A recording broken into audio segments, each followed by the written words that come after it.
तो नीट 2026 ख़त्म होने के बाद ऑनेस्टली मेरा दिमाग कम्प्लीटली एग्जॉस्टेड था एंड इस बार आई डिसाइडेड कि मैं रैंडम मोटिवेशन से नहीं बल्कि प्रॉपर स्ट्रेटजी से पढ़ूंगी। तो इस वीडियो में मैं बताऊंगी मेरा exact drop year plan for NEET 2027। Online पढ़ूंगी या ऑफलाइन, कौन से टीचर्स को फॉलो करूंगी, डेली रूटीन क्या रहेगा और इस बार क्या मिस्टेक्स रिपीट नहीं करूंगी।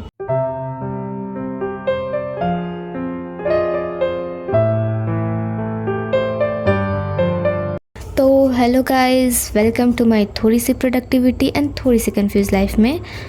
तो अगर आप भी नीट ड्रॉपर हो या नीट 2027 एस्पिरेंट हो then may be this video can help you a little.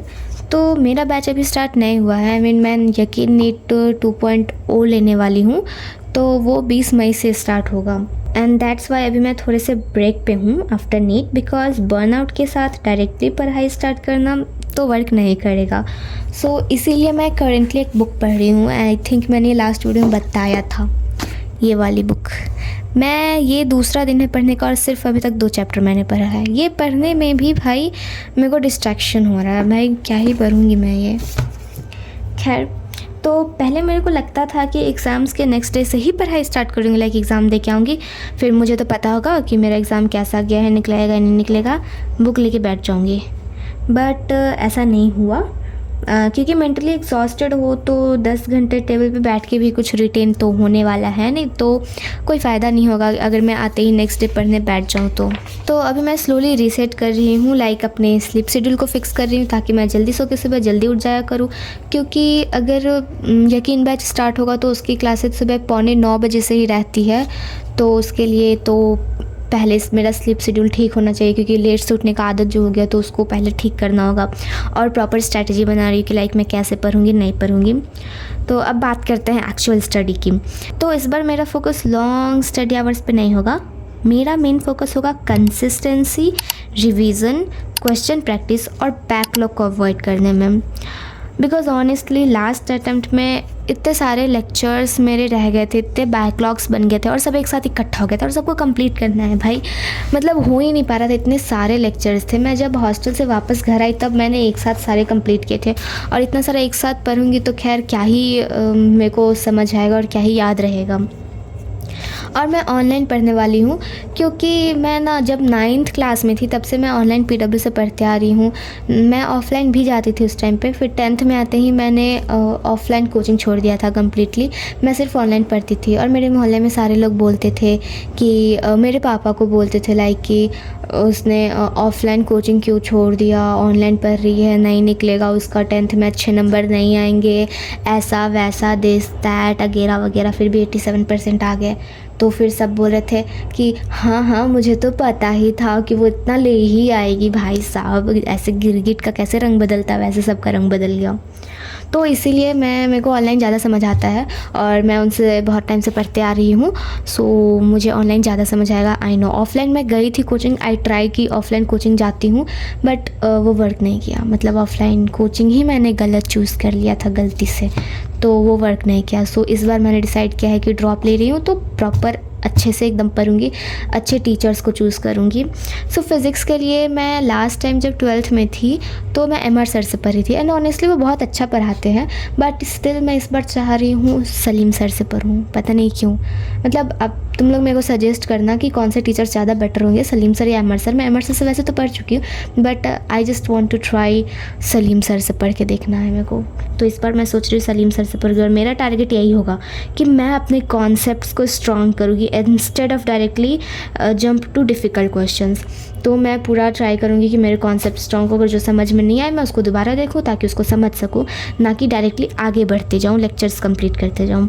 और केमिस्ट्री में मैं फिज़िकल केमिस्ट्री तो ऑब्वियसली पंकज सर से ही ऑर्गेनिक केमिस्ट्री पंकज सर से पर मैं भूल जाती हूँ कि कौन से टीचर्स कौन सा सब्जेक्ट पढ़ाते हैं, बस इनऑर्गेनिक याद रहता है कि मोहित सर पढ़ाते हैं। तो ऑर्गेनिक पंकज सर से पढ़ूँगी, इनऑर्गेनिक मोहित सर से पढ़ूँगी और फिज़िकल अमित सर से पढ़ूँगी।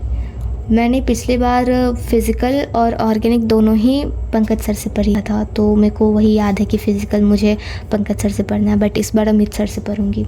एंड बायो, भाई मेरे को बायो में सजेस्ट करो। वैसे तो समाप्ति मैम और विपिन सर से ही पढ़ूंगी। लास्ट टाइम मैं उनसे पढ़ी थी, रुपेश सर से पढ़ी थी। इस बार मैं विपिन सर से पढ़ूंगी। मेरा मन भी था विपिन सर से पढ़ने का, तो इस बार मैं उन्हीं से पढ़ूंगी। बट स्टिल भाई मैं सोच रही हूँ ना कि बस नोट्स से पढ़ लिया करूँगी, क्योंकि ऑलरेडी ना मैं बहुत बार पढ़ चुकी हूँ। और स्टार्टिंग में तो सेल चैप्टर पढ़ाई होगा, और पता है मैं सेल चैप्टर एनसीईआरटी से लगभग 10 से 12 बार रिवाइज़ कर चुकी हूँ। मैं बहुत बार पढ़ी हूँ, वो मेरे को एकदम जुबानी याद है पूरा चैप्टर। तो मतलब मुझे समझ नहीं आ रहा कि मैं उसके लेक्चर्स करूँ या ना करूँ। 2 घंटे के लेक्चर्स होंगे भाई, और पढ़ा हुआ दोबारा पढ़ूंगी। वैसे तो रिवीजन हो जाएगा, but still I just want suggestion on this. और बाकी मेरा कोई रूटीन फिक्स तो नहीं है, क्योंकि अभी बैच स्टार्ट नहीं हुआ। बट स्टिल मैं सुबह 8:45 से क्लास होगा, तो सुबह 8:45 से 3 बजे तक तो क्लास ही करूँगी। और बीच में जो 15 मिनट का ब्रेक मिलता है वो प्रॉपर ब्रेक लूँगी। लाइक फ़ोन वगैरह नहीं चलाऊँगी, स्ट्रेचिंग वगैरह कर लूँगी, पानी वानी पी लूँगी, रूम में वॉक वगैरह कर लूँगी, ताकि फिर से माइंड फ्रेश हो जाए। और वापस जब पढ़ने बैठूँ तो प्रॉपर पढ़ सकूँ, पूरा लेक्चर कर सकूँ, लाइव क्लास कर सकूँ। तो 3 बजे तक तो वो करूँगी, फिर रेस्ट वगैरह लूँगी 1 घंटा 1.5 घंटा, खाना वाना खाऊँगी, फिर शाम को 4:30 साढ़े 4-5 बजे से वापस पढ़ने बैठूँगी। और उसके बाद का मेरे को नहीं पता कि मैं कब तक क्या पढ़ूँगी, क्योंकि मैं भी बीच में मैं फिर से आधा 1 से 1 घंटा ब्रेक लूँ शाम को नाश्ता वगैरह के लिए, देन खाना खाने के लिए बीच में ब्रेक लूँगी। बस इन्हीं सब चीज़ के लिए ब्रेक लूँगी, और बस फिर सो जाऊँगी रात को जल्दी से 11-12 बजे तक।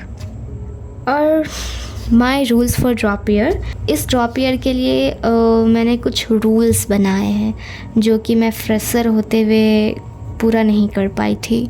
तो पहला कि मैं बैकलॉग्स नहीं बनने दूँगी।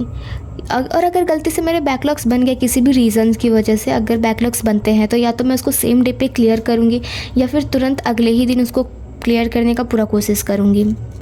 दूसरा, वीकली रिवाइज़ करूँगी। पहले तो जिस दिन लेक्चर का उस दिन रिवाइज़ करूँगी जब शाम को पढ़ने बैठूँगी तो। और जब वीकली छुट्टी मिल जाएगा लाइक संडे को, तो मैं पूरा वीक का रिवाइज़ करूँगी। तीसरा, टेस्ट एनालिसिस स्किप गलती से भी नहीं करूँगी, क्योंकि मैंने लास्ट टाइम ये गलती करी थी कि मैं एनालिसिस नहीं करती थी, मैं देखती नहीं थी कि मैंने कहाँ क्या गलत किया नहीं किया। तो इस बार वो गलती नहीं करूँगी, प्रॉपर टेस्ट भी दूँगी। मैंने लास्ट बार बहुत सारे टेस्ट छोड़े थे, बहुत ही सारे टेस्ट छोड़ दिए थे, तो इस बार वो गलती दोबारा कतई नहीं करूँगी, मैं एकदम ही नहीं करूँगी। पूरे टेस्ट दूँगी, उसको पूरा एनालाइज करूँगी कि हाँ कहाँ क्या गलती की नहीं की। चौथा, सोशल मीडिया बहुत ही कम चलाऊँगी भाई, बहुत ही कम चलाऊँगी। तो बस ये 4 रूल्स मैंने भी बनाए हैं। एंड स्ट्रैटेजी तभी वर्क करती है जब हम उसे एक्चुअली में फॉलो करते हैं। तो या मैं पूरा ट्राई करूँगी कि मैं उसको फॉलो कर पाऊँ। एंड भाई ड्रॉप ईयर का थॉट ही स्कैरी है। लाइक वो प्रेशर, कंपैरिजन, पेरेंट्स तो सबसे ज़्यादा कंपैरिजन करते हैं भाई। उनकी बेटी को देखो एक बार में निकाल लिया, उनके बेटा को देखो ये, उनकी बेटी कितनी पढ़ने में तेज है, ऐसा वैसा। इस कंपैरिजन से ना मुझे बहुत डर लगता है, बहुत ही ज़्यादा। और यही होता है हर घर में भाई, पेरेंट्स बस कंपैरिजन ही करते हैं, सबसे ज़्यादा डरते उससे। और मैं खुद भी कभी कभी जब देखती हूँ ना दूसरों को कि वो बहुत ज़्यादा पढ़ लिया, उसका स्पीड बहुत ज़्यादा है, मेरे से बहुत आगे है, तो मैं डर जाती हूँ देख के। बट इस बार नहीं, ऐसा कुछ नहीं करूँगी मैं। भले ही मेरा गोल ये रहेगा कि स्लोली इम्प्रूव करूँगी। I will stay consistent till exam. So yeah this is my NEET 2027 drop year strategy. अगर तुम भी ड्रॉपर हो या नीट एस्पिरेंट हो तो कमेंट्स में बताओ तुम्हारा बिगेस्ट चैलेंज क्या है right now, and may be हम इस जर्नी को थोड़ा लेस लोनली बना सकते हैं। तो see you in the next vlog, तब तक के लिए बाय बाय।